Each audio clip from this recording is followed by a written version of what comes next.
గుజరాత్లో మహాయోగం జరిగినప్పుడు మా రంగసాయి గారు మా వెంకటరాజు గారు ఒక పూజ జరుగుతుంది దర్శనం చేసి వెళ్ళి రమ్మన్నాను.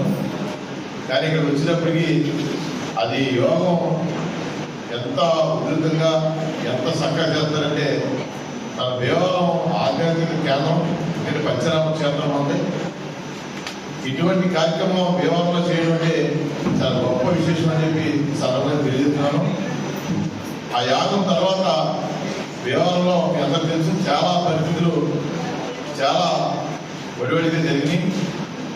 రాష్ట్రంలో కానీ దేశంలో కానీ కొత్త ప్రభుత్వాలు ఏర్పడడం, అదే ప్రజలందరూ కూడా మరి దేవుడి ఆశీస్సులతో ఒక మంచి వాతావరణంలోకి వెళ్ళడం.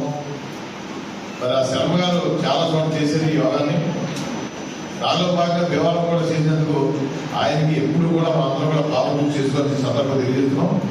ఇటువంటి ఆధ్యాత్మిక కార్యక్రమాలు భీమవరం మరిన్ని జరగాలని, భీమవరం నియోజకవర్గంలో ఉన్న ప్రజలందరూ కూడా ఆయురారోగ్యాలు అక్షరస్వరంతో వదిలాలని చెప్పి సందర్భం తెలియజేసుకుంటూ, అలాగే ఈ సభకు వచ్చిన పెద్దలకు అలాగే విద్యార్థులకు అందరికీ కూడా శుభాకాంక్షలు తెలియజేస్తూ నాకు ఈ అవకాశం ఇచ్చిన పెద్దలందరూ కూడా మరొకసారి